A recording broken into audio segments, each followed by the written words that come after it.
Yo, what's up guys, it's Talon. So we're going to be talking about support solo queue carrying today because we got autofilled a couple games.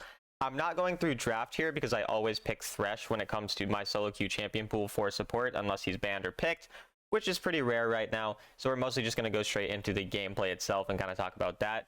So initially here, I do go for Mercury Treads because they have 2 AP champions, and I want to get an early Frozen Heart this game due to the fact that they have a lot of auto attackers, and Frozen Heart is really heavy on AD, or on armor rather, so I need some magic resist, so I decided to get that in my boots.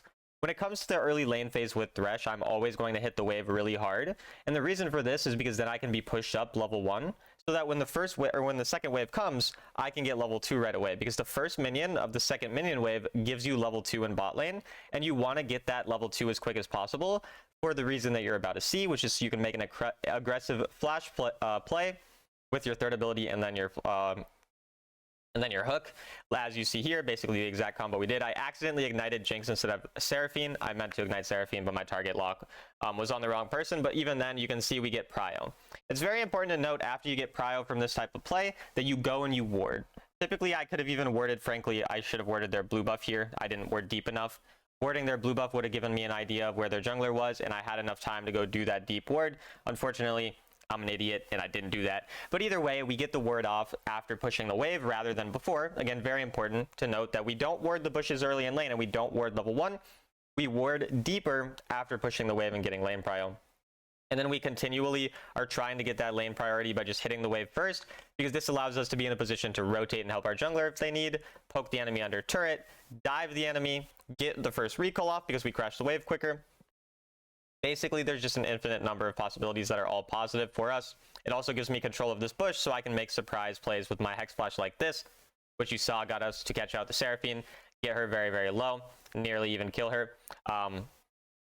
And we do get poked out, on the back end of that, so it's not ideal. But our jungler is also pathing towards us, which allows for us to be more aggressive, because since our jungler is pathing towards us, these plays of getting really low health on both the enemy and our teammates leads to a very good just situation for us, because now our jungler is in a position to easily dive. The enemy are super low, so that even if they do stay, they'll lose a bunch of gold from the turret. And then you can see here, our jungler makes a nice play to end up getting that kill and getting the double kill, largely because of what we did, blowing the enemy flashes early in lane, playing really aggressive, having the lane priority, so we had the level diff, so we had the lane pushing so that we could dive. And then also my Demolish lets me get this turret really quick. You already saw the Demolish proc on the turret, and then we get 2 additional plates from me and my jungler being there, so we're able to get a really good early lead. Again, all due to pretty much that level 1 play of getting prio on the wave, so at level 2, I can be hitting level 2 first, allowing me to be aggressive, and it pretty much all leads to this type of thing. And even if your jungler is pathing away from you, it still gives you a good timer to recall on because you crash the wave first. And if you crash the wave first, the enemy are stuck under their turret clearing the wave as you get to recall. This means that either they'll recall late and then you get back on lane and you get again the wave priority to rotate after you come back from your recall, or the enemy don't recall, in which case you've bought better items than them because they haven't recalled and spent any gold, and they're probably lower health and lower mana as well. And so it's pretty much just an always beneficial play on a champion like Thresh, because Thresh is just so strong early game, and you really have to take advantage of early laning as Thresh right now, because frankly he's not that strong in the meta. The main reason I play Thresh is because I'm really good at the champion. It's a champion I've been rank 1 on before, and he does have a really good early lane phase, so if you're able to take advantage of that despite him not being the strongest right now, you can still climb and do well in solo queue. I've played 3 Thresh games so far this season. We're 2-1 on him overall. So not bad with him. One thing that I don't recommend you doing is randomly flashing and killing yourself, as you're going to see me do in a second. That is not usually ideal. Now, going this deep, really just got overzealous for no real reason here. Just extremely greedy for me, and I even went the wrong way. I could have gone to the other side, and I would have even been fine. But yeah, I baited my jungler into a dumb play. Went way too aggressive when we didn't have prio, when the mid laner was pushing. Very dumb play by me. Unlucky, I guess, pretty stupid by me. It happens.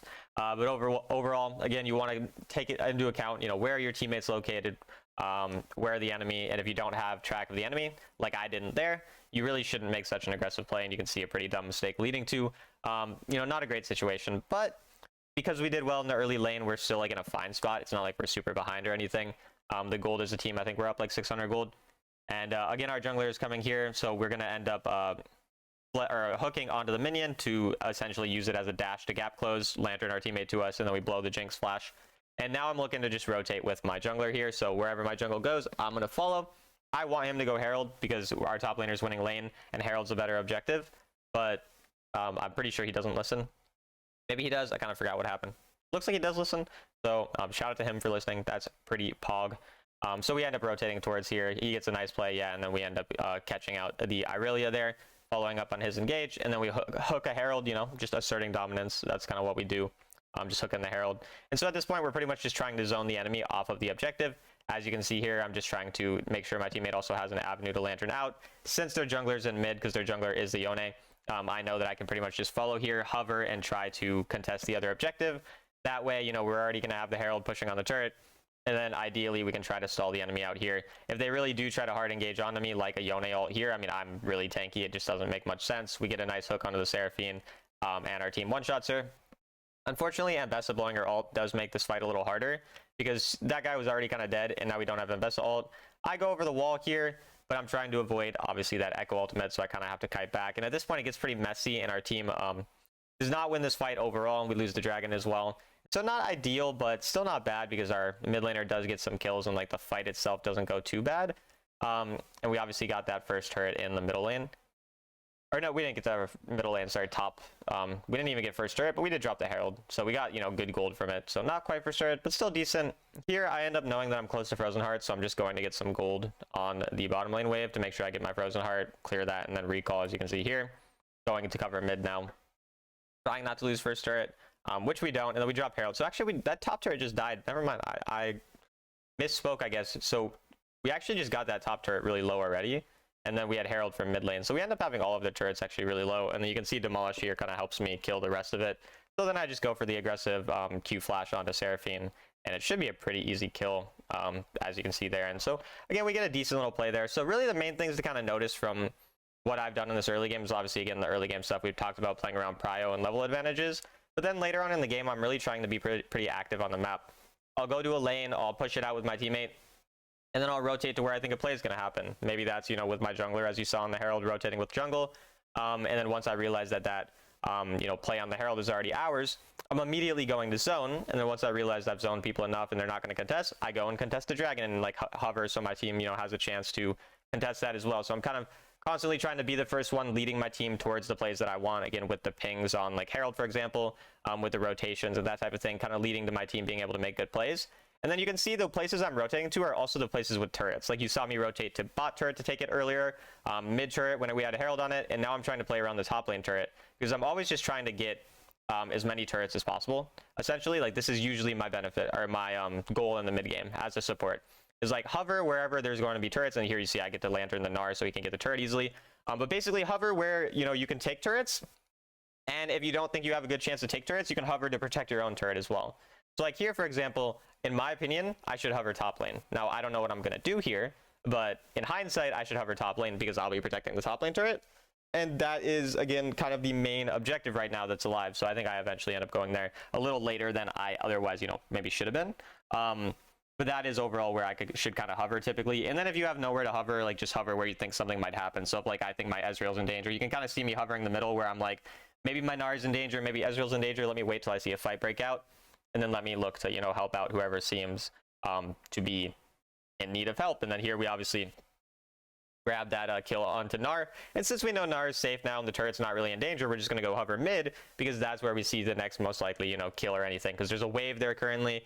So often when you're deciding where to be again, look for those turrets, typically either protecting or taking a turret. That's going to be a really good idea. Obviously, when there's objectives up, you want to be on the side of that objective most of the time to help your team out, unless your team is really behind, in which case you go to the opposite side. And then you're also going to hover, again, the waves that you think, you know, have the highest chance of death, right? So if there's a mid wave that's currently in the middle of the map, that's probably a far more dangerous wave for your teammate compared to a wave that your teammate is safely clearing, you know, under his turret, right? So you kind of also have to take into account that, and then take into account the self-sufficiency of your champion. So, for example, Ezreal's quite squishy. He does have some mobility, but he's quite squishy, so he could get caught. Now, Gnar, on the other hand, a pretty tanky champion, has also mobility. Probably not going to get one shot and caught out, so it's more likely that I need to hover my Ezreal. And then you see where I'm hovering now that the objective is spawned is the side of the objective. I'm warding over the wall of the blue buff. I'm hovering the the river. I'm trying to just make sure we have control and pressure over this objective essentially in any way that we can so that my teammates are safe. Trying to get the lantern so that Syndra has an easy way out. And again, just taking control of this side of the map. That way my team, again, is just in a good spot for the objective, and then we end up getting a nice little play onto the blue buff to take the blue buff, missing my hook because I suck at Wild Rift, if you guys didn't know. But again, you just see complete control over the map. Even though it's 5 versus 5, nobody's dead on the enemy team, but they were just not able to walk in at all because I'm constantly zoning them off. We have a gold lead, but it's not like we're ahead a million gold, you know. We're like, the enemy could have contested. They weren't so weak that they couldn't contest, but I'm just getting so much pressure. I'm hooking them and zoning them off early so that they can't really walk forward. I'm just making sure my team has an easy avenue into the fight. I'm always putting my body between, you know, the danger and my squishy champions rather than being more scared with my positioning. Again, I'm really valuing, like, even here, for example, I really want to note, like, where I'm standing here. My entire team is fighting in Aurelia here, and a lot of people would just go and chase with their team. I'm just sitting here just trying to make sure my team can kind of see where the other people are, because it's like there's no way they could actually walk forward, the Seraphine and the Jinx here, because if they walk forward like farther, I'm gonna flank them and they'll die, and I'll lantern someone to me, you know, in 8 seconds when it comes up or whatever. So like constantly putting your body in a place to get vision, to, you know, be the first to the objective, to give your team an easy place to walk into, rather than just, you know, following up on free kills that you are not needed in, or hitting a wave that you don't need to be, you know, showing yourself on, like all these types of things. I mean, the enemy can see me here because my lantern's, you know, giving away my position, but even just being there and zoning is enough most of the time. And then again, I'm just looking over the wall to see if I can find any type of engage, kind of scaring the enemy off. Just constantly kind of putting my body in those types of places. And so now here, again, the thing I'm looking at is the waves. So again, this top lane wave, or this bottom lane wave rather, nobody's going to go to it, as you can see. Mid lane wave hasn't yet met in mid. So top wave is the most likely wave for something to happen, so that's where I'm going to hover. There might be a play on this top turret, because again, that's the first wave to go this way, and I have people, you know, in a position to follow up here. And so that's why I'm hovering on this side. Additionally, this is Baron, right? So obviously, since this is Baron as well, this is the side of the map with Baron, it makes sense to hover on this side of the map. And so I'm just constantly, again, putting myself in a position to get the objectives. I'm obviously going to go on waves to get souls and to get XP when I need, as well, as you saw when I saw that nothing's really going to happen. And then I go back again to hovering kind of whatever wave looks the most likely to have something occur.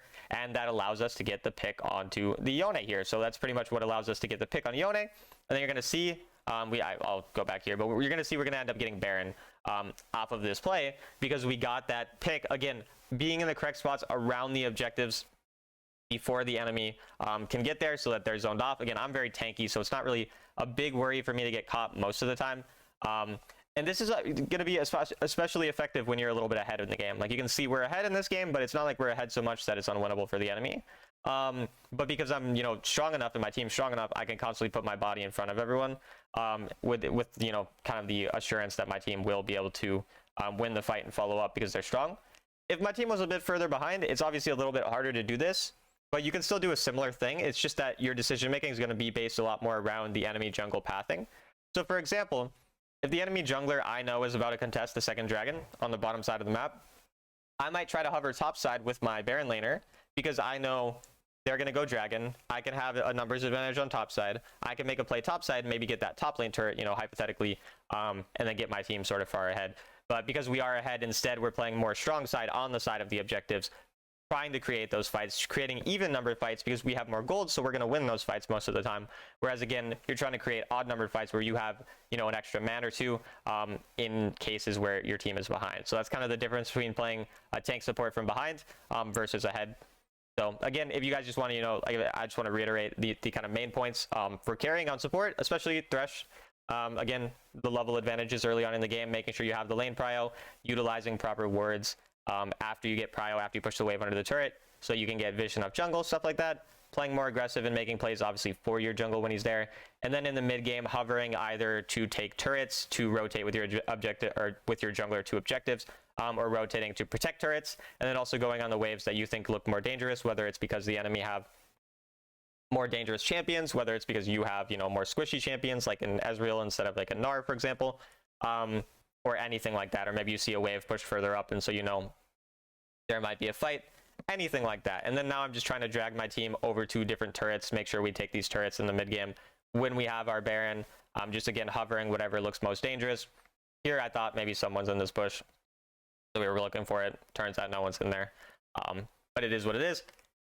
And at this point, our Baron expires. We get all of their outer turrets apart from their inhibitors. And so we have, you know, very good pressure on the map, very good gold lead. And so it's pretty straightforward how we're going to approach the game from here. We're just going to, again, go towards the side of the objectives, get control over the bush, ideally ward in their jungle so we can find where they're going to be located as they're coming into us, and then just pretty much zone them off for fights. So again, you see, I go on the wave with my teammate initially. I take a minion because I'm kind of, you know, an asshole sometimes. In this case, I see my team overextending. And so it's also, this is actually a pretty important thing that I want to mention as well, is like, if you do see your teammates overextending on the wrong side of the map as a support, sometimes you just have to follow them. Like, the correct play for my team here was to go dragon right away. But because I know, like, okay, you know, my teammates are going there, I can't just leave them. I'm hovering so I can lantern if they need, in case they make a mistake, in case they int. So as much as it's important to follow these sort of, you know, directions that I'm giving you guys in terms of being on the correct side of the map, and all of that, sometimes as a support, especially in lower ranks, I mean, I'm, you know, master early season here, so this is a bit higher rank than probably a lot of you guys are in. But even in lower ranks, you know, this is still even more true. You gotta sometimes follow up when you think your teammates are making those kind of mistakes, if you think it could be really like detrimental to the game result. So if you think there's a Baron up soon, or your teammate has a big shutdown, or that type of thing, you need to protect them, because if they die, they're going to give away a big shutdown, or they're going to give away Baron. But let's say there was no objective up, then you're probably just going to want to go, you know, towards your best option, whatever that is, regardless of what your teammate's really doing. And then additionally, as support, you want to play around your strongest member of your team most of the time. So if your jungler's carrying, rotate with your jungle a bunch. But if your ADC is carrying, probably stick with your ADC for the most part. And so you kind of also have to understand, you know, who's strong, who's weak on my team, that type of thing. And so here we end up bringing Aurelia a bit close to the, or we bring Syndra a bit close to the Aurelia, and so I believe she ends up dying there. This is a bit, you know, messy, doesn't really work out too well for us. So here at this point, again, we're just continuing the zone. I'm tanky enough where I'm pretty confident I'm not going to fully die or anything like that. So we just end up kind of just zoning them off again. Now I have to wait for my Warmogs before I'm really too strong. And I think Gnar dies as well. So at this point, we're pretty much just hovering, trying to make sure the enemy don't get Baron off of this, since we did make some dumb mistakes. And that's an important thing as well. You know, if you see your teammates inting and you realize, okay, maybe a Baron's going to be taken by this, back off, just start zoning the objective, make sure the enemy can't walk up too far, that type of thing. So here, then they end up going and trying to flip it. But I knew that they weren't on it, so I knew I had time to recall, get my health and mana back, and then go contest with my team. And now at this point, we have a really easy setup. We end up blowing the Jinx Flash right away with our third ability. And then and Bessa does get caught, but again, notice how I'm kind of positioning myself in a way where it's hard for the enemy to actually kill me, so that I'm still alive to zone off the objective in case the enemy go for the objective or anything like that. And again, we can just stall the game out as our teammates respawn. We set ourselves up nicely for that that hook there. Then we end up hooking the Yone 2 through the Baron. And even though the enemy get the Baron, we kill their entire team, thanks to, again, just that patience and that zoning, leading to us ending the game. So again, I know I've reiterated many times, but because I'm not going to make too many support videos this season, since it is my 5th rule in terms of my preferences, it goes for me mid, jungle, top lane, ADC support. The main things that I want to reiterate are understanding how important lane priority is in the early game, pushing your wave, getting control so you can get that level 2 advantage, playing around that really aggressively, playing around your jungle pathing in the early game, and making sure that you ward the jungle camps after you push the lane most of the time. And then again, in the mid game, hovering towards those key objectives, such as killing other, outer turrets, protecting your own turrets, rotating with your jungler to the first objective, playing on the same side of objectives when your team is ahead, especially those early dragons, but playing away from those early dragons if your team is behind, and more so just playing to help your team get a gold advantage. And then once the Baron comes up, you're kind of constantly hovering the Baron in that side of the map, getting on the objectives early, getting on that side of the map so you can zone and help your team out. All of those types of things are pretty valuable for support. So just wanted to give you guys this video. Hope that it's helpful, and I'll see you guys in the next video.